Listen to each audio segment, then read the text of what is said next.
Gon, you're light itself. Sometimes you're so bright I can't even look at you.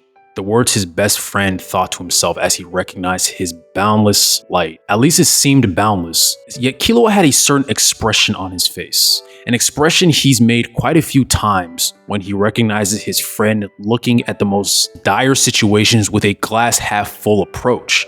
An expression of pity. After going through the Chimera Ant arc and rewatching it, there's a feeling that I got that Killua could almost sense the impending doom that Gon was going to have. I'll explain that more in a sec. Gon Freecs can be compared to many shonen protagonists due to his simple-mindedness as well as his determination. Many of these protagonists tend to exhibit childlike and childish behaviors. Now, what's the difference, right? Well, I'll be happy to explain that a little bit further. The difference is basically separated between the positive and negative character traits that we would attribute to that of a child. Childlike more so refers to the innocence and inherent curiosity that children have to explore and learn more things about the worlds around them with an open-mindedness, whereas childish refers to more of the negative character traits such as immaturity and lacking self-control. And it's those last few words that were really the inspiration of creating this video here. I think Gon exhibits more of the worst traits of childish behavior than we tend to see from shonen protagonists. To further explain my point, I'm going to refer to a famous alignment chart, and after review, I would categorize Gon as a chaotic neutral,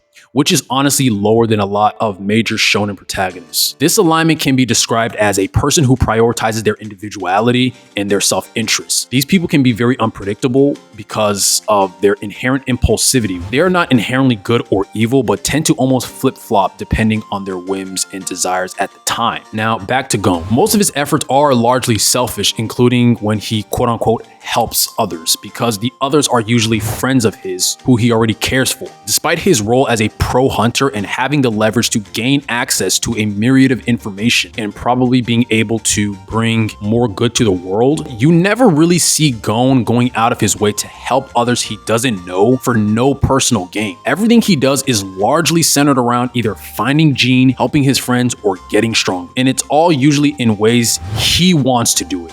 His friends tend to make a comment about Gon. When Gon gets his mind set on anything, it's largely a waste of time to even try to change or influence his course of action.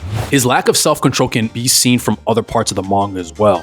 Like when Gon was fighting Genthru, all he had to do was execute the plan he, Biscuit, and Killua had prepared for weeks. But because of Gon's pride and internal desire to prove himself, as well as his fixation of having honorable battles, leads him to recklessly forego the plan and attack Genthru in a way that exponentially increases his self-harm, all for the sake of satisfying such pride and desires. The consequence of this decision-making was Gon literally losing his left arm. It sounds like I'm really going at Gon right now, and that's not the intention. I'm really trying to contextualize the layers of a character to show how his faults led to his demise. Speaking of his demise, let's get back to what I brought up earlier about Killua. Throughout their time together, there was a realization, I believe, that Killua could almost sense the path that Gon was going down. But almost like telling a kid that the Tooth Fairy is not real, it seemed like Killua never wanted to be the one to crush Gon's optimistic outlook on life, no matter how delusional it was.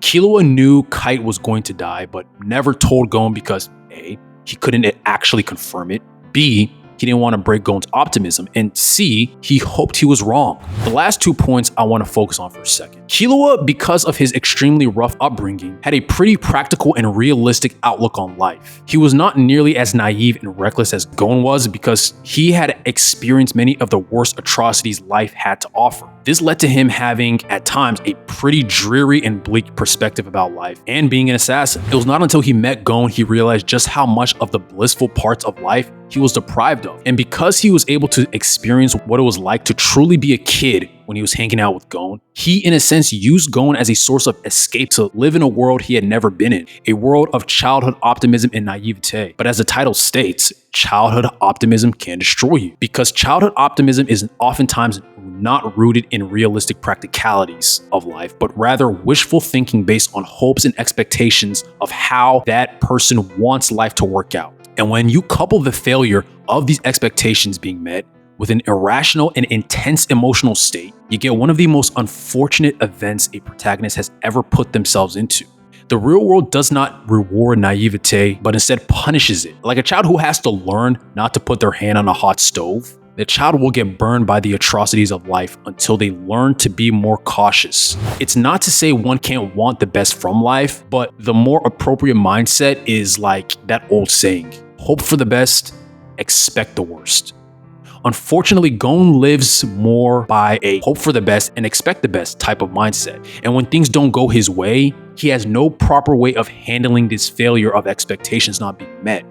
And because the alternative of his expectation was so traumatic, it invokes an intense emotional response that he can't regulate properly, because he has never had the guidance of being able to regulate his emotions, as well as guidance about how harsh reality can be. This is where I blame basically everyone around him to a certain extent. Mito, Jean, Killua, Kurapika, and Leorio are all either older than him or more experienced than him about the harshest realities of life. And because of this, they all held some type of responsibility of being able to help Gon, a 12-year-old naive child, to understand just how harsh and dangerous life can be, and how things are not always going to work out the way you would want them to. But because most of them didn't have the heart to tell Gon this, lest they crush his optimism, or they did not care enough to even teach Gon this like Jean, he was left there to face the atrocities of life head on. And like any kid, he completely freaked out and had a meltdown. Gon sacrificing his entire future had less to do with avenging Kite and more to do with avenging his childhood. Pito represents the person who destroyed his childhood optimism. She was the first person to murder someone Gon actually knew and cared about. And because this was the first time Gon had truly experienced loss at a traumatic level, he also subsequently lost his childhood naivete and optimism. Adult Gon was more symbolic of what was left over after childhood Gon was destroyed. Gon can be seen as a tragic character in ways. Someone whose light, optimism, and unwavering determination draws people near him, yet his selfishness and naivete would ultimately be his undoing. The most tragic thing about this was that all of this could have been avoided had Gon been a bit more mature and experienced. But kind of like I mentioned earlier, sometimes the experience must come from putting your hand on that hot stove. Be sure to like and subscribe.